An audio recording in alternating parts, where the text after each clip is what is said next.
ನನ್ನ girl friend ಯಾವಾಗಲೂ ನನ್ನ ಮೊಬೈಲ್ ಚೆಕ್ ಮಾಡ್ತಾಳೆ ಅಂತ ಹೇಳೋರಿಗೆ ಏನು ಅಡ್ವೈಸ್? ಮಾಡಲಿ ಬಿಡಿ, ತಪ್ಪೇನು? ಫೋನೇ ಕೊಟ್ಬಿಡಿ. ಈಗ ನಾವು ತಪ್ಪು ಮಾಡಿಲ್ಲ ಅಂದಮೇಲೆ ಎದ್ಕೊಳ್ಳೋದು ಯಾಕೆ?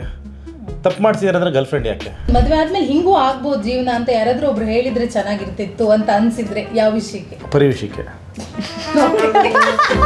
ಮಾತುಕತೆಯಲ್ಲಿ ಹೋದ್ರೆ ತುಂಬಾ ಜಗಳ ಆಗುತ್ತೆ, ಮಾತಿಗೆ ಮಾತು ಬೆಳೆಯುತ್ತೆ, ಆಮೇಲೆ ಟಯರ್ಡ್ ಆಗುತ್ತೆ, ಎಮೋಷ್ನಲಿ ಸ್ಟ್ರೆಸ್ ಆಗುತ್ತೆ, ತುಂಬಾ ಸ್ಟ್ರೆಸ್ ಆಗ್ತಾ ಇರುತ್ತೆ. ಬಟ್ ಏನಂದ್ರೆ ಮೆಸೇಜ್ ಇಷ್ಟು ಉದ್ದ ಹಾಕ್ಬಿಟ್ಟು ನಮ್ಮ ಪಾಡಿಗೆ ನಾವು ಮಲಗ್ಬಿಟ್ರೆ ಅವ್ರು ಎದ್ದಾಗ ಅವ್ರು ಫುಲ್ ಓದ್ಕೊಂತಾರೆ. ಸುಮ್ಮನೆ ವಾದ ಪ್ರತಿವಾದ ಬೇಡ ಅಂತ. ಎಲ್ರಿಗೂ ನಮಸ್ಕಾರ, ಇದು ರೆಡ್ ರಿವೈಂಡ್. ನಾನು ಪವಿತ್ರ ಬೆಕ್ಕಲ್ಕಟ್ಟೆ. ಕನ್ನಡ ಚಿತ್ರರಂಗದಲ್ಲಿ ಒಂದು ಹೊಸ ಮೈಲಿಗಲ್ಲನ್ನ ಸೃಷ್ಟಿ ಮಾಡೋದಕ್ಕೆ ರೆಡಿಯಾಗಿದ್ದಾರೆ ಈ ಕಪಲ್ಸ್. ಸೊ ಕಾಕ್ಟೈಲ್ಗಿಂತ ಮಾಕ್ಟೈಲ್ ಅನ್ನ ಸಿಕ್ಕಾಪಟ್ಟೆ ಫೇಮಸ್ ಮಾಡಿರುವಂತಹ the one and only darling Krishna ಅವರು ಹಾಗೆಯೇ ಮಿಲನ ನಾಗರಾಜ್ ಅವರು. Welcome to Red FM. Thank you so much. So ಹೇಗಿದ್ದೀರಾ? ಸೂಪರ್. ಸೊ ಇವಾಗ ಆದಿ ಅನ್ನುವಂಥ ಒಂದು ಕ್ಯಾರೆಕ್ಟರ್ನ ಜರ್ನಿ. ಸೊ ಮೊದಲನೇ ಕತೆ ಹೇಳ್ತೀರಿ, ಎರಡನೇ ಕತೆ ಹೇಳ್ತೀರಿ, ಮೂರನೇ ಕತೆಯನ್ನು ಹೇಳಬೇಕು ಅನ್ನುವ ನಿರ್ಧಾರ ಯಾಕೆ? ಫಸ್ಟು ನಾನು ಯೋಚನೆ ಮಾಡಿದಾಗ ಓಕೆ 2 ಮಾಡಿದ್ವಿ. ಸೊ ಜನರಲಿ 2 ಮಾಡೋದೇ ಕಷ್ಟ. ಸೊ 3 ಯಾರೂ ಮಾಡಿಲ್ಲ, ಎಸ್ಪೆಷಲಿ ಈ ಜಾನರಲ್ಲಂತೂ 3 ಮಾಡೇ ಇಲ್ಲ ಯಾರು. ಸೊ ಯಾಕೆ ಮಾಡಬಾರ್ದು ಅನ್ನೋದೊಂದು ಬಂತು ಫಸ್ಟು. ಯಾವಾಗಲೂ ನನಗೆ ಯಾಕೆ ಮಾಡಬಾರ್ದು ನೋಡೋಣ ಒಂದ್ಸಲ ಅಂತ. ಸೊ ಅದು ಯಾಕೆ ಮಾಡಬಾರ್ದು ಅಂತ ಸ್ಟಾರ್ಟ್ ಮಾಡಿದಾಗ ಅದು ಏನೇನು ಬೇಕು ಅದಕ್ಕೆ ಅಂತೆಲ್ಲ ನಾವು ವರ್ಕ್ ಮಾಡ್ತಾ ಬರ್ತೀವಿ, ಡಿಸ್ಕಸ್ ಮಾಡ್ತಾ ಬರ್ತೀವಿ. ಕಷ್ಟ, ತುಂಬ ಕಷ್ಟ. ನಿಮಗೆ ಪಾರ್ಟ್ 1 ಮಾಡೋದು ಭಾಳ ಈಸಿ ಆ್ಯಕ್ಚುಲಿ. ಪಾರ್ಟ್ 2 ಮಾಡೋದು ಕಷ್ಟ, ಪಾರ್ಟ್ 3 ಮಾಡೋದು ಇನ್ನೂ ಕಷ್ಟ. ಸೊ ನೀವು ನಂಬರ್ ಆಫ್ ಪಾರ್ಟ್ಸ್ ಜಾಸ್ತಿ ಮಾಡ್ತಿದ್ದಂಗೂ ಕತೆ ಆಲ್ರೆಡಿ ಹೇಳ್ಬಿಡ್ತೀರಾ, ವಿಷಯಗಳು ಕಮ್ಮಿ ಆಗ್ತಾ ಹೋಗುತ್ತೆ. ಸೊ ಕಾನ್ಫ್ಲಿಕ್ಟ್ಗಳು ಹುಡ್ತಾ ಹೋಗ್ಬೇಕಾಗುತ್ತೆ ಸ್ಕ್ರಿಪ್ಟಲ್ಲಿ. ಸೊ ಇದನ್ನೆಲ್ಲ ಪರವಾಗಿಲ್ಲ, ಚಾಲೆಂಜಿಂಗ್ ಆಗಿರುತ್ತೆ. ಅದನ್ನು ತಗೊಂಡು ವರ್ಕ್ ಮಾಡ್ತಾ ಹೋದ್ವಿ. ಬಹುಶಃ ಒಂದು ಮೂರು ವರ್ಷ ಬರೆದಿದ್ದೀವಿ ಒಂದು ಬೆಸ್ಟ್ ಫಾರ್ಮಲ್ಲಿ ಕೊಡೋದಕ್ಕೆ. ಯಾಕಂದರೆ ಎಕ್ಸ್ಪೆಕ್ಟೇಷನ್ ಜಾಸ್ತಿ ಇರುತ್ತೆ. ಸೊ ಮಾಡಬೇಕು ಅಂದರೆ ಯಾವುದೇ ಏನು ಬೇಕಾದ್ರೂ ಮಾಡ್ಬೋದು. ಹೀಗೆ ಮಾಡಬೇಕು, ಇಷ್ಟು ಚೆನ್ನಾಗಿ ಕೊಡಬೇಕು ಅಂದಾಗ ಸ್ವಲ್ಪ ಟೈಮ್ ತಗೊಳ್ಳೋದು. ವಿಜಯ್ ಪ್ರಕಾಶ್ ಅವರ ವಾಯ್ಸು ನಿಮ್ಮ ಕತೆಗೆ ಹೇಗೆ ಮ್ಯಾಚ್ ಆಯಿತು ಮತ್ತು ಅವರನ್ನೇ ಚೂಸ್ ಮಾಡಿದ್ದು ಯಾಕೆ ಅಂತ? ಅದು ಲವ್ ಮಾಕ್ಟೈಲ್ 2 ಅಲ್ಲಿ ಏನಾಯಿತು ಅಂದರೆ ಆದಿಗೆ ಲೈಫ್ನ ಅರ್ಥ ಹೇಳೋವಂಥ ಒಂದು ಸಾಂಗ್ ಅದು. ಯಾರಿಂದ ನೀನು ಏನೇನು ಹೇಳಿಸುವೆ ಅಂತದ್ದು. ಸೊ ಆ ಸಾಂಗ್ಗೆ ಅಂದರೆ ಹೀರೋಗೆ ಒಂದು ಗೈಡೆನ್ಸ್ ಕೊಡ್ತಾ ಇರೋದು ಅಂದರೆ ತುಂಬ ಒಂದು ಮೆಚೂರ್ಡ್ ವಾಯ್ಸ್ ಬೇಕು. ಆಮೇಲೆ ತುಂಬ ಒಂದು ಅಣ್ಣವ್ರು ಆಡೋದಂಗೆ ಇರ್ಬೇಕು ನನಗೆ. ಅಣ್ಣವ್ರು ಆಡಿದ್ರೆ ಹೆಂಗಿರುತ್ತೆ ಆ ಥರದ್ದು ಒಬ್ಬ ಸಿಂಗರ್ ಬೇಕು ಅಂತ ಯೋಚನೆ ಮಾಡಿದ್ದು. ಅವಾಗ ಈಗ ಫಾರ್ ಎಕ್ಸಾಂಪಲ್ ಬೊಂಬೆ ಹೇಳುತ್ತೈತೆ. ಸೊ ನಿಮಗೆ ಆ ವಾಯ್ಸ್ ಇದೆ ಗೊತ್ತಾ, ಆ ಹಾಡಿಗೆ ಅದು ತೂಕ ಅದು. ಆ್ಯಂಡ್ ಈ ಸತಿ ಒಂದು ಸಾಂಗ್ನ ಜಾರ್ಜಿಯಾದಲ್ಲಿ ಶೂಟ್ ಮಾಡ್ಕೊಂಡು ಬಂದಿದ್ವಿ. ಅದನ್ನು ತೊಗೊಂಡು ವಿಜಯ್ ಪ್ರಕಾಶ್ ಸರ್ ಹತ್ರ ಹೋದ್ವಿ. ಅವರು ಸರ್ ಹಾಡಿದ್ರು. ಆ್ಯಕ್ಚುಲಿ ಫಸ್ಟ್ ವಿಜುವಲ್ ನೋಡಿದ್ರು, ಹಾಡಕ್ಕೆ ಮುಂಚೆ ನೋಡ್ತೀನಿ ಅದು ಸಿಕ್ಕಾಪಟ್ಟೆ ಎಕ್ಸೈಟ್ ಆಗಿಬಿಟ್ರು. ಬೆಳದಿಂಗಳೇ ಇವಳು ಸಾಂಗ್. ಅದಾದಮೇಲೆ ಪಾಪ ಅವರೇ ಬಂದು ಸ್ವತಃ ಚಾನಲಲ್ಲಿ ಪ್ರಮೋಟ್ ಮಾಡಿ ಸ್ಟೇಜ್ ಮೇಲೆ ಹಾಡಿನೂ ರಿಲೀಸ್ ಆಗಿರಲಿಲ್ಲ ಸಾಂಗು.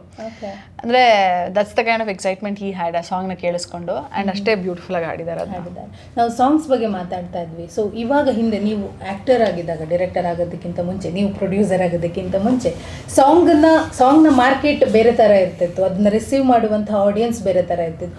ಇವಾಗ ಡಿಜಿಟಲ್ ಇರಾ ಬಂದಿದೆ. ಸೊ ಸಾಂಗನ್ನು ಕನ್ಸ್ಯೂಮ್ ಮಾಡುವ ವಿಧಾನಗಳು ಬೇರೆ ಬೇರೆ ರೀತಿ ಆಗಿದೆ. ಆ್ಯಸ್ ಅ ಪ್ರೊಡ್ಯೂಸರ್ ಅಥವಾ ಆ್ಯಸ್ ಅ ಡೈರೆಕ್ಟರ್ ಸಾಂಗ್ಸ್ ಮೇಕಿಂಗಲ್ಲಿ ಏನಾದರೂ ಸ್ವಲ್ಪ ಡಿಫಿಕಲ್ಟೀಸ್ ಫೇಸ್ ಮಾಡ್ತೀರಾ? ನೀವು ಮಾಡ್ತೀರಾ ಅಂದರೆ ಯಾವ ಥರ? ಆ್ಯಕ್ಚುಲಿ ಈಸಿ ಆಗಿದೆ ಇವಾಗ.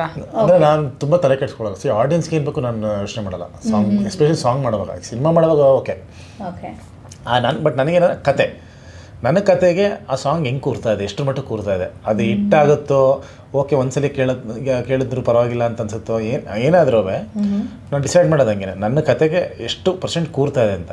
ಈಗ ಸಪೋಸ್ ಅದು ಆ ಸಾಂಗು ಬ್ಲಾಕ್ ಬಸ್ಟ್ ಆಗುತ್ತೆ ಅಂತ ಇಟ್ಕೊಳ್ಳಿ, ನನ್ನ ಕತೆಗೆ ಅದು ಕೂರ್ತಾ ಇಲ್ಲ ಅಂದರೆ ನಾನು ಇಡಲ್ಲ. ಸೊ ಆ ಸಾಂಗಿಂದ ನನ್ನ ಸಿನಿಮಾ ಎದ್ದೇಳಬೇಕು ಮೇಲೆ. ಸೊ ಬರೀ ಸಾಂಗ್ ಅದಕ್ಕೂ ಸಂಬಂಧ ಇಲ್ಲ ಅಂದರೆ ಯೂಸ್ ಆಗಲ್ಲ. ಸೊ ನಾನು ಕತೆ ಜೊತೆನೇ ನಮಗೆ ಎಲ್ಲ ಸಾಂಗು ನೋಡಿ ನೀವು ಪಾರ್ಟ್ 1, ಪಾರ್ಟ್ 2, ಪಾರ್ಟ್ 3 ಎಲ್ಲವೂ ಕೂಡ ನಿಮ್ಮ ಕತೆ ಮೇಲೆ ಹೋಗಿರೋಂಥ ಸಾಂಗ್ಗಳು, ಯಾವುದೂ ಸಪ್ರೇಟಾಗಿರಲ್ಲ. ಓಕೆ. ಸೊ ನೀವು first time love mocktail 3 launch ಮಾಡಿದಾಗ ಇನ್ಸ್ಟಾಗ್ರಾಮಲ್ಲಿ ಓಕೆ ನಾವು ಶುರು ಮಾಡ್ತಾ ಇದ್ದೀವಿ ಸ್ಕ್ರಿಪ್ಟಿಂಗ್ ಅಂತ ಏನೋ ಒಂದು ಪೋಸ್ಟ್ ಹಾಕಿದ್ರಿ, ನಂಗೆ ನೆನಪಿದೆ. ಅದಾದಮೇಲೆ ಆ ಮಗುವಿನ ಕ್ಯಾರೆಕ್ಟರಿಗೆ ಆಡಿಷನ್ ನಡೆಸ್ತೀರಾ. ಸೊ ಸಿಕ್ಕಾಪಟ್ಟೆ ಬಂದಿರುತ್ತೆ ನಿಮಗೆ, ಲೈಕ್ ನಾನು ಮಾಡ್ತೀನಿ ಅಂತ. ಸೊ ಅದರ ಪ್ರಾಸೆಸ್ ಹೇಗಿತ್ತು? ಆ ಒಂದು ಪರ್ಟಿಕ್ಯುಲರ್ ಪಾತ್ರಕ್ಕೆ ನೀವು ಯಾವ ರೀತಿಯಾದಂಥ ಒಬ್ಬ ಮಗು ನೋಡ್ತಾ ಇದ್ವಿ? ನೀವು ಕೊನೆಯದಾಗಿ ಐ ಥಿಂಕ್ ಸಮೃತನ ಸೆಲೆಕ್ಟ್ ಮಾಡಿದ್ರಿ. So what were you looking for? So finally ನಿಮ್ಗೆ ಯಾವ ಥರದ್ದೊಂದು ಕ್ಯಾರೆಕ್ಟರ್ ಸಿಕ್ಕಿದೆ, ಆ ಮಗುವಿನ ಬಗ್ಗೆ, ಆ ಮಗು ಜೊತೆ ಆದಂಥ ಶೂಟಿಂಗ್ ಕ್ಷಣಗಳ ಬಗ್ಗೆ ನಮ್ಮ ಜೊತೆ ಶೇರ್ ಮಾಡ್ಕೊಳ್ಳೋದಾದ್ರೆ. ಆ್ಯಕ್ಚುಲಿ ಮಗುವುದು ತುಂಬ ಮುಖ್ಯವಾದ ಪಾತ್ರ ಸಿನಿಮಾದಲ್ಲಿ. ಹಾಗಾಗಿ ಹುಡುಕ್ಬೇಕಾದ್ರೆ ನಮಗೆ ಒಂಚೂರು ಪ್ರಿಪೇರ್ ಆಗಿರೋ ಹುಡುಗಿ ಅಂದರೆ ಮಗು ಸ್ವಲ್ಪ ಕ್ಯಾಮ್ರಾ ಫ್ರೆಂಡ್ಲಿ ಇರಬೇಕು, ನಟನೆ ಬರಬೇಕು ಅನ್ನೋದೊಂದಿಷ್ಟಿತ್ತು. ಬಟ್ ಆಡಿಷನ್ ಮಾಡ್ತಾ ಫಸ್ಟ್ ದಿನ, ಮೊದಲನೇ ದಿನ ಒಂದಿಬ್ಬರು ಮಕ್ಕಳನ್ನ ಚೆನ್ನಾಗಿ ಅನ್ಸಿದ್ರು ಫೋಟೋಸಲ್ಲಿ ಅಂತ ಕರೆದ್ಬಿಟ್ಟು ಲೈವಾಗಿ ಆಡಿಷನ್ ಮಾಡಿ. ಬಿಕಾಸ್ ಎಲ್ಲ ಪೇರೆಂಟ್ಸಿಗೂ ಅವ್ರ ಮಕ್ಕಳು ತುಂಬ ಸ್ಪೆಷಲ್ ಅನ್ನಿಸ್ತಿರುತ್ತೆ, ವಿಚ್ ಇಸ್ ನಾಟ್ ರಾಂಗ್. ಅವ್ರವ್ರ ಮಕ್ಕಳು ಅವ್ರ ಖುಷಿ ಅಲ್ವಾ. ಸೊ ಬಟ್ ಏನಾಗುತ್ತೆ, ಆಡಿಷನ್ ಅಂತ ಮಾಡಿ ನಾವು ಪ್ರೊಫೆಷ್ನಲ್ ಆಗಿ ನೋಡ್ತಾ ಇರ್ತೀವಿ ಅದನ್ನ. ಅಂದರೆ ಸಿನಿಮಾ ಕ್ಯಾಮ್ರಾ ಮುಂದೆ ಬಂದು ಪರ್ಫಾರ್ಮ್ ಮಾಡೋದು ಇಸ್ ನಾಟ್ ಈಸಿ. ಮನೇಲಿ ಮಕ್ಕಳು ಟಿ ವಿ ನೋಡ್ಕೊಂಡು ಡ್ಯಾನ್ಸ್ ಮಾಡೋದು ಮತ್ತೊಂದು ಅದೆಲ್ಲ ಮಾಡಿಬಿಡ್ತಾರೆ.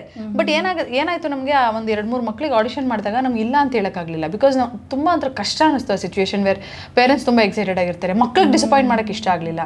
ಸೊ ಅದಾದಮೇಲೆ ನಾನು ಕೃಷ್ಣ ಡಿಸೈಡ್ ಮಾಡಿದ್ವಿ, ಯಾರನ್ನೂ ಆಡಿಷನಿಗೆ ಕರೆಯೋದು ಬೇಡ, ಫಸ್ಟ್ ಫೋಟೋ ನೋಡೋಣ, ವಿಡಿಯೋ ಕಳಿಸಿ ಅನ್ನೋಣ, ಲೆಟ್ ದ ಚೈಲ್ಡ್ ಸ್ಪೀಕ್, ಮಕ್ಕಳು ಮಾತಾಡಲಿ ವಿಡಿಯೋದಲ್ಲಿ. ಅದಾದಮೇಲೆ ಲೈನ್ಸ್ ಕೊಡೋಣ, ಸೀನ್ ಆ್ಯಕ್ಟಿಂಗ್ ಮಾಡೋಕ್ಕೆ ಬರುತ್ತೆ ಅಂತ ಅವ್ರು ಹೇಳಿದ್ಮೇಲೆ ಸೀನ್ನ ನೋಡಿ ಕರ್ಸೋಣ ಅಂತ. ಸೊ ಎಲ್ಲ ಫಿಲ್ಟರ್ ಮಾಡಿಬಿಟ್ವಿ ಫೋನಲ್ಲೇ, ಯಾರನ್ನೂ ಮನೆಗೆ ಕರೆಸ್ಕೊಳ್ಳಿ, ತುಂಬ ಕಷ್ಟ ಆಯಿತು ಇಲ್ಲ ಅಂತ ಹೇಳೋಕ್ಕೆ. So Amrutha was one girl, ತುಂಬ ಮುದ್ದಾದ ಒಂದು ಫೇಸು, ನಮಗೆ ತುಂಬ ಪಾತ್ರವಾಗಿ ಸೂಟ್ ಆಗ್ತಾಳೆ ಅನ್ನಿಸ್ತು. ಆ್ಯಂಡ್ ಆಡಿಷನ್ ಕೂಡ ಚೆನ್ನಾಗಿ ಆ್ಯಡ್ಸ್ ಮಾಡ್ತಾಯಿತ್ತು ಆ ಮಗು.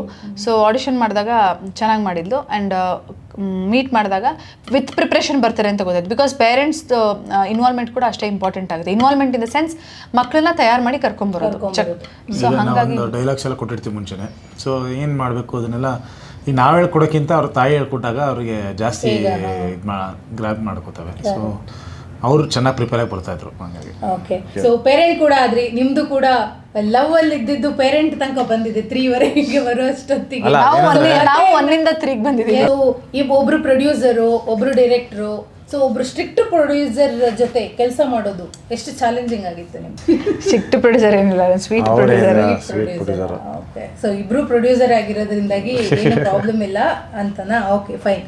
ಸೊ ಯಾವಾಗಾದ್ರೂ ನೀವು ಇಂಥ ಕ್ರಿಯೇಟಿವ್ ಡಿಫ್ರೆನ್ಸಸ್ ಅಂತ ನಾವು ಹೇಳ್ತೀವಿ, ಲೈಕ್ ಸೆಟ್ಟಲ್ಲಿ ಅದು ಸೀನ್ ವೈಸ್ ಆಗಿರ್ಬೋದು ಅಥವಾ ಸ್ಕ್ರಿಪ್ಟ್ ವೈಸ್ ಆಗಿರ್ಬೋದು, ನಿಮ್ಮಿಬ್ಬರ ಮಧ್ಯ ಕ್ರಿಯೇಟಿವ್ ಡಿಫ್ರೆನ್ಸಸ್ ಬಂದ ಮೂಮೆಂಟ್ ಯಾವುದಾದ್ರೂ ಡೈಲಿ ಇರುತ್ತೆ, ಜಗಳ ಮಾಡ್ಕೊಂಡು ಇಲ್ಲ ಹಿಂಗೆಲ್ಲ ಅಂತ? ಇಲ್ಲ, ಜಗಳ ಮಾಡ್ಕೊಂಡೆಲ್ಲ ಹೋಗಲ್ಲ. ಜಗಳ ಅಂದರೆ ವಾದ ಮಾಡ್ತಾ ಇರ್ತೀವಿ, ಬಟ್ ಅದು ಜಗಳಕ್ಕೆಲ್ಲ ಹೋಗಲ್ಲ, ವಾದಗಳಿರುತ್ತೆ. ಸೊ ಡಿಸ್ಕಷನ್ ಆಗುತ್ತೆ, ಹೆಲ್ದಿ ಡಿಸ್ಕಷನ್ ಅವೆಲ್ಲ. ಮದುವೆ ಆಗೋದಕ್ಕಿಂತ ಮುಂಚೆ ಗೊತ್ತಿಲ್ಲದೆ ಇದ್ದಂಥ ವಿಚಾರ ಮದುವೆ ಆದ್ಮೇಲೆ ಗೊತ್ತಾಗಿದ್ದು ಯಾವ್ದಾದ್ರು ಇದ್ರೆ ಯಾವ್ದು? ನಾವು ಅಷ್ಟು ವರ್ಷ ಲವ್ ಮಾಡಿದ್ವಲ್ಲ, ಹಂಗಾಗಿ ಗೊತ್ತಾಗ್ದಿರೋದು ಏನೂ ಇರಲಿಲ್ಲ. ಎಲ್ಲ ಗೊತ್ತಿತ್ತು. 7 ವರ್ಷ ಲವ್ ಮಾಡಿ ಮದುವೆ ಆಗಿದ್ದಲ್ಲ. ಮದುವೆ ಆದ್ಮೇಲೆ ಈ ಥರದ್ದೊಂದು ಮದುವೆ ಆದ್ಮೇಲೆ ಹಿಂಗೂ ಆಗ್ಬೋದು ಜೀವನ ಅಂತ ಯಾರಾದ್ರೂ ಒಬ್ರು ಹೇಳಿದ್ರೆ ಚೆನ್ನಾಗಿರ್ತಿತ್ತು ಅಂತ ಅನ್ಸಿದ್ರೆ ಯಾವ ವಿಷಯಕ್ಕೆ? ಪರಿ ವಿಷಯಕ್ಕೆ. ಅದು ಮಕ್ಕಳಾದ್ಮೇಲೆ ಮದುವೆ ಆದ್ಮೇಲೆ ಚೇಂಜ್ ಆಗುತ್ತೆ ಅಂತ ಗೊತ್ತಿಲ್ಲ, ಅವೆಲ್ಲ ಏನು. ಆಕ್ಚುಲಿ ಮದುವೆ ಆದ್ಮೇಲೆ ನಮಗೆ ಚೇಂಜ್ ಆಗಲಿಲ್ಲ, ಜಾಸ್ತಿ ಏನೋ ಚೇಂಜಸ್ ನೋಡಿಲ್ಲ ನಾವು. ಮಗು ಆದ್ಮೇಲೆ ಭಾಳ ನೋಡ್ಬಿಟ್ಟಿದ್ದೀವಿ. ಎಷ್ಟು ಕಷ್ಟ, ಅಲ್ಲೋಲ ಕಲ್ಲೋಲ. ಆ ಫಿಲಮಲ್ಲಿ ಇದಾಗುತ್ತೆ ಗೊತ್ತಾ, ಗುಡುಗು ಸಿಡ್ಲು ಮಿಂಚು, ಇದು ಸಮುದ್ರ ನಿಂತು ಹೋಗೋದು, ಪಕ್ಷಿ ಹಿಂಗೆ ಹೋಗ್ತಾರೆ ನಿಂತು ಹೋಗೋದು. ಎಷ್ಟು ದಿನ ನಿದ್ದೆ ಬಿಟ್ಟಿದ್ದೀರಾ? ಅಯ್ಯೋ ನಾನು ಹೋಗಿ ಇವ್ರದಂತೂ ನಿದ್ದೆ. ನಾನು 1.5 ವರ್ಷ ಆಯ್ತು, ಇನ್ನೂ ಎಲ್ಲಿ. ನಮ್ಮದು ಅಂದರೆ ಡಿಸ್ಟರ್ಬ್ ಸ್ಲಿಪ್ ಯಾವತ್ತೂ ನೀಟಾಗಿ ಮಲಗಲ್ಲ. ಒಂದು ಅಂದರೆ ಸಪೋಸ್ ಒಂದು 10:30 ತುಂಬ ಡಿಸ್ಟರ್ಬ್ ಅಲ್ಲ, 10:30 ಮಲಗಿರ್ತೀವಿ ಅಂತ ಹೇಳ್ಕೊಳ್ಳಿ. 10:30 ಮಲ್ಕೊಂಡ್ರೆ 11:30 ಒಂದ್ಸಲ ಹೇಳಿಸ್ತಾಳೆ, 1 ಗಂಟೆಗೆ ಒಂದ್ಸಲ ಹೇಳಿಸ್ತಾಳೆ, ಒಂದು 2 ಕಾಲ್ಗೆ ಒಂದ್ಸಲ ಹೇಳಿಸ್ತಾಳೆ, 4 ಗಂಟೆಗೆ ಒಂದ್ಸಲ ಹೇಳಿಸ್ತಾಳೆ, ಒಂದು 6 ಗಂಟೆಗೆ ಹೇಳಿಸ್ತಾಳೆ, ಆಮೇಲೆ 6:45ಗೆ ಪಪ್ಪ ಹೇಳಿ ಸಾಕು ಅಂತ ಫುಲ್ ಹೇಳಿಸ್ತಾಳೆ. ಇವ್ರ ಮೇಲೆ ಕೋಪ ಬಂದರೆ ನೀವು ಸ್ಕ್ರಿಪ್ಟ್ ಬರೀತೀರಾ ಅಥವಾ ಅಪಾಲಜಿ ಲೆಟರ್ ಬರೀತೀರಾ? ನಾನು ಅಪಾಲಜಿ ಲೆಟರ್ ಎಲ್ಲ ಯಾವತ್ತೂ ಬರ್ದಿಲ್ಲ, ಸ್ಕ್ರಿಪ್ಟು ಮೆಸೇಜ್ ಹೋಗ್ಲಿ. ಆ ಮೆಸೇಜಲ್ಲಿ ಇವ್ರ ಡಿಪಾರ್ಟ್ಮೆಂಟ್ ಸಿಟ್ಟು ಬಂದರೆ ಫುಲ್ಲು ಇಲ್ಲಿ ತಂಗ ಇಷ್ಟುದ ಮೆಸೇಜ್ ಬಂದಿರುತ್ತೆ. ನಾನು ಹಂಗೆ ಅಂದ್ಕೊಂಡಿರಲಿಲ್ಲ, ನೀವು ಹಿಂಗೆ ಆಗ್ತೀರ ಅಂತ ಅಂದ್ಕೊಂಡಿಲ್ಲ, ನೀವು ಅಂಥವ್ರು ಅಂದ್ಕೊಂಡಿದ್ದೆ, ಇಂಥವ್ರು ಆಗ್ಬಿಟ್ಟಿದ್ದೀರಾ, ಹಿಂಗೆ ಅಂತಿದ್ರೆ ಯಾಕೆ ಇರಬೇಕು ಜೊತೆ, ಜೀವನ ಬೇಕಾ? ಆ್ಯಕ್ಚುಲಿ ಹೇಳ ಐಡಿಯಾ ಏನು ಅಂತ, ಈಗ ತುಂಬ ಸಿಟ್ಟು ಬಂದಿರ್ತೇನೋ, ಬೇಜಾರಾಗಿರುತ್ತೆ ಆಯ್ತಾ, ಅದನ್ನ ವರ್ಬಲ್ ಆಗಿ ಅಂದರೆ ಮಾತುಕತೆಯಲ್ಲಿ ಹೋದರೆ ತುಂಬ ಜಗಳ ಆಗುತ್ತೆ, ಮಾತಿಗೆ ಮಾತು ಬೆಳೆಯುತ್ತೆ, ಆಮೇಲೆ ಟಯರ್ಡ್ ಆಗುತ್ತೆ, ಎಮೋಷ್ನಲಿ ಸ್ಟ್ರೆಸ್ ಆಗುತ್ತೆ, ತುಂಬ ಸ್ಟ್ರೆಸ್ ಆಗ್ತಾ ಇರುತ್ತೆ. ಬಟ್ ಏನಂದರೆ ಮೆಸೇಜ್ ಇಷ್ಟು ಉದ್ದ ಹಾಕ್ಬಿಟ್ಟು ನಮ್ಮ ಪಾಡಿಗೆ ನಾವು ಮಲಗಿಬಿಟ್ರೆ ಅವ್ರು ಎದ್ದಾಗ ಅವ್ರು ಫುಲ್ ಓದ್ಕೊತಾರೆ, ಹೇಳ್ಬಿಡೋಣ, ಆಮೇಲೆ ಹಂಗೆ ಸರಿ ಹೋಗಿರುತ್ತೆ, ಓದ್ಕೊಳ್ಳಿ ಅಂತ. ಸುಮ್ಮನೆ ವಾದ ಪ್ರತಿವಾದ ಬೇಡ ಅಂತ. ಮೆಸೇಜ್ ಬಂದಿರುತ್ತೆ, ಒಂದಕ್ಕೂ ರಿಪ್ಲೈ ಬಂದಿರಲ್ಲ ನನ್ನ ಕಡೆಯಿಂದ. ನಾನು ಗಂಡಸ್ರೇ ಹಂಗೆ ನೋಡ್ಬಿಟ್ಟೆ ಈಗ ಅಯ್ಯೋ, ಮಾಮೂಲಿ ಅದಕ್ಕೆ ಯಾಕೆ ಇಡ್ತೀನಿ ಬಟ್ ಆಮೇಲೆ ಬರ್ತಾರೆ ಬಟ್ ಏನು ಮೆಸೇಜ್ ಕಳಿಸಿ ರಿಪ್ಲೈ ಮಾಡಿಲ್ಲ ಅಂತ ಒಂದ್ ನಿಮಿಷ ಬಟ್ ಓದಿರ್ತೀರಾ ಅದು ಪಾಯಿಂಟ್ಸ್. ಸುಮಾರು ಜನ ಎಲ್ಲ ಗಂಡಂದ್ರದ್ದು ಇದೇ ಪ್ರಾಬ್ಲಮ್ ಅನ್ಸುತ್ತೆ mostly. I also feel but ಅಲ್ಲ ಬರ್ದು ಇಡ್ತೀರಾ. ಬಟ್ ಏನ್ ಗೊತ್ತಾ, ಓದಿ ಚೇಂಜ್ ಆಗೋ ಕ್ಯಾಟಗರಿ ಆದ್ರೆ ಓಕೆ. ಎಲ್ಲೋ ಒಂದ್ ಕಡೆ ಕೃಷ್ಣ ನನಗೆ ಕನ್ಸಿಡರ್ ಮಾಡ್ತಾರೆ ಅನ್ಸುತ್ತೆ. ಬಟ್ ಓದಿ ಚೇಂಜ್ ಆಗಿಲ್ಲ ಅಂದ್ರೆ ಅವಾಗ ಏನ್ ಮಾಡ್ಬೇಕು ಅಂತ ನನಗೆ ಕೇಳ್ಬಿಡಿ, ನನಗೆ ಗೊತ್ತಿಲ್ಲ. ಓಕೆ, ಮಗಳೇನಾದ್ರೂ ದೊಡ್ಡವಳಾಗಿ ಲವ್ ಮಾಕ್ಟೇಲ್ ನೋಡಿದಾಗ ಅವಳು ಹೇಗ್ ಫೀಲ್ ಮಾಡಬಹುದು? ಮೋಸ್ಟ್ಲಿ ಅವ್ರ ಪಪ್ಪಂಗೆ ಹೊಡಿತಾಳೆ ಅನ್ಸುತ್ತೆ. ಯಾಕೆ ಅಮ್ಮನ ಸಾಯಿಸ್ಬಿಡ್ತಾರೆ ಅಮ್ಮ ಸಾಯಿಸಿರೋದು, ಯಾರನ್ನೋ ಲವ್ ಮಾಡಿರೋದು, ಏನೇನೋ. ಇನ್ನೊಂದು ಪಪ್ಪ ಅನ್ನತ್ತೆ. ಸೊ ಮೇ ಬಿ ಅದಕ್ಕೊಂದು ಸ್ವಲ್ಪ ಪೊಸೆಸಿವ್ ಆಗ್ಬೋದೇನೋ. ಸೊ ನಿಮ್ಮ ಒಂದು ರಿಲೇಶನ್ಶಿಪ್ಗೆ ಯಾವ್ದಾದ್ರು ರಿಲೇಶನ್ಶಿಪ್ ಒಂದ್ ವೇಳೆ ನಿಮ್ಮ ಕತೆ ಸಿನಿಮಾ ಆಗುತ್ತೆ ಅನ್ನೋದಾದ್ರೆ ಅದಕ್ಕೊಂದು ಟೈಟಲ್ ಕೊಡ್ಬೇಕು ಅನ್ನೋದಾದ್ರೆ ಏನ್ ಟೈಟಲ್ ಕೊಡ? ಅಲ್ಲ, ನಮ್ದು ರಿಯಲ್ ಲೈಫ್ ಥರ್ಡ್ ಪಾರ್ಟ್ ಅಂದ್ರೆ ಸುನಾಮಿ ಕಮ್ಮಿಂಗ್ ಅಂತ ಮಾಡ್ಬೇಕು. ನಮ್ಮ ಪರಿ ಬಂದ್ಲಲ್ಲ ಆ ಥರ ಸುನಾಮಿ ಅಂತ ಅವಳು ಕರೆಯೋದು ನಾವು. ಓ ಸೂಪರ್. ಸೊ ಇವಾಗ ಇನ್ ಕೇಸ್ ಏನಾದ್ರು ಕೃಷ್ಣ ಅವರ ಯಾವ್ದಾದ್ರು ಒಂದು ವಿಷಯಕ್ಕೆ ನಿಮಗೆ ತುಂಬಾ ಜಲಸ್ ಆಗುತ್ತೆ ಅಂದ್ರೆ ಯಾವ ವಿಷಯ? ಜಲಸ್ ಏನಕ್ಕಾಗುತ್ತೆ ಅಂತ ಅಂದ್ರೆ, ಇಲ್ಲ ಜಲಸ್ ಏನಕ್ಕಾಗುತ್ತೆ ಅಂದ್ರೆ, ಈಗ ಮಗು ಆದ್ಮೇಲೆ ತಾಯ್ದಿರಾದ್ರೆ ನೋ ಮ್ಯಾಟರ್ ವಾಟ್ ಮಲಗಬೇಕು ಅನ್ಸ್ತಿದ್ರು, ರೆಸ್ಟ್ ತಗೋಬೇಕು ಅನ್ಸ್ತಿದ್ರು, ಎಲ್ಲರೂ ಆಚೆ ಹೋಗ್ಬೇಕು ಅನ್ಸ್ತಿದ್ರು, ಏನೂ ಮಾಡೋಕ್ಕಾಗಲ್ಲ, ಮಗುನೇ ನೋಡ್ಕೋಬೇಕು. ಬಟ್ ಜಲಸ್ ಏನಕ್ಕಾಗುತ್ತೆ ಅಂದರೆ, ತಂದೆ ಆದವ್ರಿಗೆ ಕೆಲವ್ರು ಕಾಂಟ್ರಿಬ್ಯೂಟ್ ಮಾಡ್ತಾರೆ. ಬಟ್ ಕೃಷ್ಣ ಅಂತೂ, ನಾನಿವಾಗ ಕ್ರಿಕೆಟ್ ಆಡೋಕೆ ಹೋಗ್ತೀನಿ, ನಾನಿವಾಗ ಪ್ರೀಮಿಯರ್ ಶೋಗೆ ಹೋಗ್ತೀನಿ, ನಾನಿವಾಗ ಅಲ್ಲಿ ಹೋಗ್ತೀನಿ, ನಾನು ಅಲ್ಲಿ ಅಂದರೆ ಆ ಥರ ಏನು ಯೋಚನೆ ಮಾಡೋಂಗಿಲ್ಲ. ಅಯ್ಯೋ ಪಾಪನ ಯಾರು ನೋಡ್ಕೊತಾರೋ, ಅಥವಾ ಪಾಪನ ಹೆಂಗೆ ಬಿಟ್ಟು ಹೋಗೋದು, ಅಥವಾ ಪಾಪು ಏನು ಮಾಡ್ತಿರ್ತಾಳೆ, ಆ ಕಟ್ ಆಫ್ ಆಗೋಕ್ಕಾಗಲ್ಲ ತಾಯಂದಿರಿಗೆ. ಆ ವಿಷಯದಕ್ಕೆ ಸ್ವಲ್ಪ ಜಲಸ್ ಆಗುತ್ತೆ ನನಗೆ. ಜಲಸ್ಸಾ? ಯಾವುದಕ್ಕೂ ಜಲಸ್ ಮಾಡ್ಕೊಳ್ಳೋಂಥದ್ದೇನಿಲ್ಲ ಪಾಪ. ನೀವು ಕಪ್ಪೆಲ್ಲ ಗೆದ್ಕೊಂಬಂದ್ರೆ ಎಷ್ಟು ಚೆನ್ನಾಗಿ ಸರ್ಪ್ರೈಸ್ ಎಲ್ಲ ಕೊಡ್ತಾರೆ. ಅದಕ್ಕೆ ಜಲಸ್ ಯಾಕಾಗಬೇಕು? ನೀವು ಜಲಸ್ ಆಗ್ಬೇಕಲ್ಲ, ನೀವು ಖುಷಿ ಪಡ್ಬೇಕು. ನೀವು ಅವ್ರಿಗೆ ನಾನು ಖುಷಿ ಪಟ್ಟಿಲ್ಲ. ನಾ ಇನ್ನೇನು ನ್ಯೂಸ್ ಹೇಳ್ತೀನಿ, ಅವ್ರು ಹೇಳಿರೋ ಕಂಪ್ಲೇಂಟಿಗೆ ನಾನು ಹೇಳ್ತಾರೆ ಟೈಮ್ ಕೊಡ್ಬೇಕು. ಜಾಸ್ತಿನೇ ಟೈಮ್ ಕೊಡ್ತೀನಿ, ಹೋಗಿಲ್ಲ ಆಚೆ ಹೋಗಿ. ಅವ್ರು ಕೃಷ್ಣ ನನಗೆ ಟೈಮ್ ಕೊಡ್ತಾರೆ, ಪರಿಗೆ ಟೈಮ್ ಕೊಡ್ಲಿ ಅಂತ. ಓಕೆ ಪರಿ, ಇನ್ನೊಂದು ಸ್ವಲ್ಪ ಅಲ್ಲ, ಏನು ಗೊತ್ತಾ, ನನಗೆ ಎನರ್ಜಿ ಇಲ್ಲ ಅಷ್ಟೊಂದು. ಎಷ್ಟೊತ್ತು ಆಟಾಡ್ಸೋಕ್ಕಾಗತ್ತೆ? ಗ್ರೌಂಡ್ ಅಲ್ಲಿ ಅಷ್ಟೊತ್ತು ಆಟಾಡ್ತೀರಾ? ಅಟ್ಲೀಸ್ಟ್ ಮಧ್ಯ ಬ್ರೇಕರ್ ಕೊಡ್ತಾರಲ್ಲಿ, ಇಲ್ಲಿ ಬ್ರೇಕು ಇಲ್ಲ. ಸೊ ನಮ್ಮ ಲಿಸನರ್ಸಿಗೆ ಒಂದಿಷ್ಟು ರಿಲೇಶನ್ಶಿಪ್ ಅಡ್ವೈಸ್ ನಿಮ್ಮ ಕಡೆಯಿಂದ ಕೊಡೋದಾದ್ರೆ ಒಂದೆರಡು ಸ್ಟೇಟ್ಮೆಂಟ್ ಹೇಳ್ತೀನಿ, ಅದಕ್ಕೆ ರಿಲೇಶನ್ಶಿಪ್ ಅಡ್ವೈಸ್ ನೀವು ಕೊಡಬೇಕು. ಒಂದು, ನನ್ನ ಗರ್ಲ್ ಫ್ರೆಂಡ್ ಯಾವಾಗಲೂ ನನ್ನ ಮೊಬೈಲ್ ಚೆಕ್ ಮಾಡ್ತಾಳೆ ಅಂತ ಹೇಳೋರಿಗೆ ಏನು ಅಡ್ವೈಸ್? ಮಾಡ್ಲಿ ಬಿಡಿ, ತಪ್ಪೇನು? ಫೋನೇ ಕೊಟ್ಬಿಡಿ. ಈಗ ನಾವು ತಪ್ಪು ಮಾಡಿಲ್ಲ ಅಂದಮೇಲೆ ಎದ್ಕೊಳ್ಳೋದು ಯಾಕೆ? ತಪ್ಪು ಮಾಡ್ತಿದ್ದಾರೆ ಅಂದ್ರೆ ಗರ್ಲ್ ಫ್ರೆಂಡ್ ಯಾಕೆ? ನನ್ನ ಬಾಯ್ ಫ್ರೆಂಡು ಯಾವತ್ತು ನನ್ನ ವಾಟ್ಸಪ್ ಮೆಸೇಜ್ಗೆ ರಿಪ್ಲೈನೇ ಮಾಡಲ್ಲ ಅನ್ನೋರಿಗೆ ಹಂಗಾರೆ ಬ್ರೇಕಪ್ ಆಗ್ಬಿಡಿ. ಅಷ್ಟು ಬೆಲೆ ಇಲ್ಲ ಅಂದಮೇಲೆ. ವಾಟ್ಸಪ್ ಆನ್ ಮಾಡಿರಲಿಲ್ಲ ಅಂದ್ರೆ ಪಾಪ ಎಲ್ಲೋ ಇರಲಿಲ್ಲ ಅಂದ್ರೆ, ಅದೇ ಅವರು ಇರೋ ಕಡೆ ಎಲ್ಲರೂ ಯಾವಾಗಲೂ ಫೋನೇ ನೋಡ್ತಾ ಇರ್ತಾರೆ. ನೆಟ್ವರ್ಕೇ ಇಲ್ಲ, ಅಷ್ಟು ಪ್ರಿಯಾರಿಟಿ ಇಲ್ಲ ಅಂದ್ರೆ ವರ್ಕೇ ಆಗಲ್ಲ ಅದು ಅಂತ ನನ್ನ ಅಭಿಪ್ರಾಯ. ನಿಮ್ಮಿಬ್ಬರಲ್ಲಿ ಯಾರ್ದು ಸ್ಕ್ರೋಲ್ ಟೈಮ್ ಜಾಸ್ತಿ, ಸ್ಕ್ರೀನ್ ಟೈಮ್ ಸಾರಿ? ಕೃಷ್ಣ. ಏನ್ ಜಾಸ್ತಿ ನೋಡ್ತೀರಾ ನೀವು? ಇನ್ಸ್ಟಾಗ್ರಾಮ್. ಸುಮ್ಮನೆ ಏನೋ ನೋಡ್ತಾ ಕೂತಿರ್ತೀವಿ, ಅದು ಯಾವುದು ಕೆಲ್ಸಕ್ಕೆ ಬರ್ದಿದೆ ಎಲ್ಲ. ನಾನು ಕೇಳಿದ್ರೆ ಮಾತ್ರ ಕೆಲಸ ಮಾಡ್ತಿದ್ದೀನಿ ಅಂತ ಇತ್ತು. ಇಲ್ಲ, ಕೆಲ್ಸದ್ದೇ ನೋಡ್ತಾ ಇರ್ತೀನಿ ಸುಮಾರು ಸರಿ. ಕೆಲ್ಸದ್ದು ನೋಡ್ತಿರೋದ್ರಿಂದ ಕನ್ಫ್ಯೂಷನ್ ಜಾಸ್ತಿ, ಏನ್ ನೋಡ್ತಿರ್ತಾರೆ ಅಂತ. ಲವ್ ಮಾಕ್ಟೈಲ್ 3 ಅನ್ನ 3 ಇಮೋಜಿಯಲ್ಲಿ ಹೇಳ್ಬೇಕು ಅಂದ್ರೆ ಹಾರ್ಟು, ಕಣ್ಣಲ್ಲಿ ಹಾರ್ಟ್ ಬರುತ್ತಲ್ಲ ಅದು. ಆಮೇಲೆ ಲಾಫ್, ಜೋರಾಗಿ ನಗಾಡ್ತಾ ಇರೋದು, ಜೋರಾಗಿ ನಗಾಡ್ತಾ ಕಣ್ಣಲ್ಲಿ ನೀರು ಬರ್ತಾ ಇರೋದು. ಆಮೇಲೆ ಇನ್ನೊಂದು ಫುಲ್ ಕಣ್ಣಲ್ಲಿ ನೀರು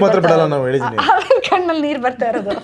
ಲವ್ ಮಾಕ್ಟೈಲ್ 1ರಲ್ಲಿ ಒಂದು ಡೈಲಾಗ್ ಇದೆ, ಹೂ ತರ ಇದ್ಲು ಹೂಕೋಸ್ ಆಗ್ಬಿಟ್ಲು ಅಂತ. ಸಾಕಷ್ಟು ವರ್ಷಗಳಾದ ಮೇಲೆ ಆ ಒಂದು ಡೈಲಾಗ್ ಕಾರಣಕ್ಕೆ ತುಂಬ ಜನ ಮಾತಾಡೋಕ್ಕೆ ಸ್ಟಾರ್ಟ್ ಮಾಡಿದ್ರು ಅದ್ರ ಬಗ್ಗೆ. ಎಲ್ಲೋ ಒಂದು ಕಡೆ ಬಾಡಿ ಶೇಮಿಂಗ್ ಆಯಿತು ಆ ಡೈಲಾಗಿಂದ. ಆ ಪಾತ್ರವನ್ನು ಮಾಡಿದವರೇ ಅದ್ರ ಬಗ್ಗೆ ಹೇಳಿದ್ರು, ಯಾಕಾದರೂ ಒಪ್ಕೊಂಡ ನಾನು ಈ ಪಾತ್ರ ಅಂತ. ಸೊ ಅಷ್ಟೆಲ್ಲ ಮಾತುಗಳನ್ನು ಕೇಳಿಸ್ಕೊಂಡಾಗ as a director, as a producer, ನಿಮ್ಗೆ ಹೇಗೆ ಅನಿಸುತ್ತೆ? ನಿಮ್ಮ ರೆಸ್ಪಾನ್ಸ್? ನಾನು ಅವತ್ತೊಂದು ದಿನಕ್ಕೆ ಏನೋ ಒಂದು ಅಂದ್ಕೊಂಡಿದ್ದೆ, ಅದನ್ನು ಬರೆದೆ, ಅದಕ್ಕೆ ಸೂಕ್ತವಾದ ಕಲಾವಿದರನ್ನು ಹುಡುಕಿದೆ, ಅದನ್ನು ಮಾಡಿಸ್ದೆ, ಮುಗೀತು. ಈಗ ಜೋಗು ಇಡೋ ಫೋನು ಹಂಗೆ ಮುಚ್ಕೊಂಡು ಅಂತೆಲ್ಲ ಹೇಳಿದ್ದೀನಿ. ಏನಕ್ಕೆ? ಅದು ಪಾತ್ರ, ಅದೇನು ಜೋಗಿ ಹೇಳಿರೋದ? ಕರೆಕ್ಟ್ ಅಲ್ಲೂ ಬೈದಿದ್ದೀನಿ. ಸೊ ಆ ಪಾತ್ರಕ್ಕೆ ಅದು ಹಂಗನ್ಬಿಟ್ಟು ಈಗ ಅಮೃತ ಬೇಜಾರು ಮಾಡ್ಕೊಂಡು ಹಿಂಗೆ ಅಂದ್ಬಿಟ್ರು ನಾನು ಅವತ್ತು ಮಾಡಬಾರ್ದಿತ್ತು ಕೆಲ ಬೈಸ್ಕೊಂಡಿದ್ದೀನಿ ಅಂತ ಇವತ್ತು ಅನ್ನೋದ್ರೆ ನಾನೇನು ಮಾಡಲಿ. ಸಿನಿಮಾ ಥರ ತಗೊಳ್ಳಿ, ಪಾತ್ರವಾಗಿ ತಗೊಳ್ಳಿ. ಅದು ಆಗಿ 6 ವರ್ಷ ಆಗಿದೆ, ಇವಾಗ ಡಿಸ್ಕಷನ್ ಅವಶ್ಯಕತೆ ಇಲ್ಲ. ಒಂದು ನಿಮ್ಗೆ ಅದಕ್ಕೆಲ್ಲ ನೀವು ಹರ್ಟ್ ಮಾಡ್ಕೋತಿದ್ದೀರ ಅಂದರೆ ನಿಮ್ಮ ಕಲಾವಿದರೇ ಅಲ್ಲ ನೀವು. ಸೊ ಕಲಾವಿದನಾಗಿ ನಾನು ಒಂದೊಂದು ಪಾತ್ರಗಳಂತ ಮಾಡ್ಕೊಂಬಂದಿರ್ತೀವಿ. ನಾನು ಈ ಬ್ರ್ಯಾಡ್ ಫಿಲಮಲ್ಲಿ ಹೋಗ್ಬಿಟ್ಟು ನಾನೇನೋ ಮಾಡಿರ್ತೀನಿ, ಆಯಿತಾ, ಹುಚ್ಚ ಫಿಲಮಲ್ಲಿ ಇನ್ನೊಂದೇನೋ ಆಗಿರ್ತೀನಿ. ಸೊ ಪ್ರತಿಯೊಂದು ಸಿನಿಮಾದಲ್ಲೂ ಬೇರೆ ಬೇರೆ ಥರ ಪಾತ್ರಗಳು ಮಾಡ್ತಾ ಇರ್ತೀವಿ. ನಾನು ಬಂದ್ಬಿಟ್ಟು ಅಯ್ಯೋ ನನಗೆ ಇದು ಮಾಡಿಬಿಟ್ರು ಅದು ಮಾಡಿಬಿಟ್ರು ಅಂತ ಹೆಂಗೆ ಹೇಳ್ತೀರಾ? ಸೊ ನಾವು ಕಲಾವಿದರು ಏನಂದರೆ ನಾವು ಸೀನ್ನ ಮಾಡಿರ್ತೀವಿ, ಹೋಗಿರ್ತೀವಿ ಅಷ್ಟೇ, ಗೊತ್ತಿಲ್ಲದೆ ಮಾಡಿರ್ತೀವ. ಈಗ ಯಾವುದೋ ಫಿಲಮಲ್ಲಿ ಯಾರಿಗೋ ಚುಚ್ಬಿಟ್ಟಿರ್ತೀನಿ ನಾನು, ಅದರಲ್ಲಿ ನನಗೆ ಚುಚ್ಚಿಸ್ಬಿಟ್ರು, ನನ್ನ ಮಡ್ರು ಥರ ತೋರಿಸ್ಬಿಟ್ರು ನಮ್ಮನ್ನ ಹಂಗೆ ಹಿಂಗೆ. ಆ್ಯಕ್ಚುಲಿ ಈ ವಿಚಾರವಾಗಿ ನಾನು ಎಲ್ಲೋ ಜನರಲಿ ಮನೆಯಲ್ಲೇ ಅಥವಾ ಎಲ್ಲೋ ಮಾತಾಡಿದ್ದನ್ನ ಯಾರೋ ಒಬ್ರು ಅದೇ ಅಂದರೆ ನಾನು ಏನು ಅಂದ್ಕೊಂಡಿದ್ದೆ ಅದನ್ನೇ ಕಮೆಂಟಲ್ಲಿ ಕೂಡ ಹಾಕಿದ್ರು ಯಾರೋ ಒಬ್ರು. ಅಂದರೆ ಆ ರೀತಿ ನಾವು ಅಷ್ಟು ಇದಾಗಿ ಯೋಚನೆ ಮಾಡೋದಾದರೆ ಪಾಪ ನಮ್ಮ ಅಂದರೆ ಈಗ ಪ್ರೀವಿಯಸ್ ಸಿನಿಮಾಗಳಲ್ಲಿ ಮಾಡಿದಂಥ ಕಾಮಿಡಿಯನ್ಸ್ಗಳು ಅಥವಾ ಏನೇನೆಲ್ಲ ಅಂದಿದ್ದಾರೆ ಅಂದರೆ ನೀವು ಸ್ವಲ್ಪ ಹಿಂದೆ ನೋಡಿದ್ರೆ ಫಿಲಮ್ಗಳು, ಅಂದರೆ ಎಲ್ಲ ಗೆದ್ದರ ಸಿನಿಮಾಗಳ ಬಗ್ಗೆನೇ ಹೇಳ್ತಿರೋದು ನಾನು. ಆ ಪಾತ್ರ ಆಗಿ ಮಾಡಿದಾಗ, ಕಾಮಿಡಿಯನ್ ಆಗಿ ನೀವು ವರ್ಕ್ ಮಾಡಿದಾಗ ಅಥವಾ ಇನ್ನೊಂದು ಮಾಡಿದಾಗ ಆ ಸ್ಪೋರ್ಟಿವ್ನೆಸ್ ಅನ್ನೋದಿರಬೇಕು. ಆಮೇಲೆ ಪಟ್ಟದಲ್ಲಿ ದಯಾಳು ಡ್ರಾಕುಲಾ ಕ್ಯಾರೆಕ್ಟರ್ ಮಾಡೋರು ನಾವು ಇನ್ನೂ ನೋಡಿ ಡ್ರಾಕುಲಾ ಇವತ್ತು ಬರುತ್ತೆ ಬಾಯಿಗೆ. ಸಾಧು ಸರ್ಗೆ ಎಷ್ಟೆಷ್ಟು ಟು ಬಿ ಸ್ಪೆಸಿಫಿಕಲಿ ಸಾಧು ಸರ್ಗೆ ಏನೇನು ವರ್ಡ್ಸ್ ಯೂಸ್ ಮಾಡಿದ್ದಾರೆ ಪಾಪ ಅವ್ರಿಗೆಲ್ಲ.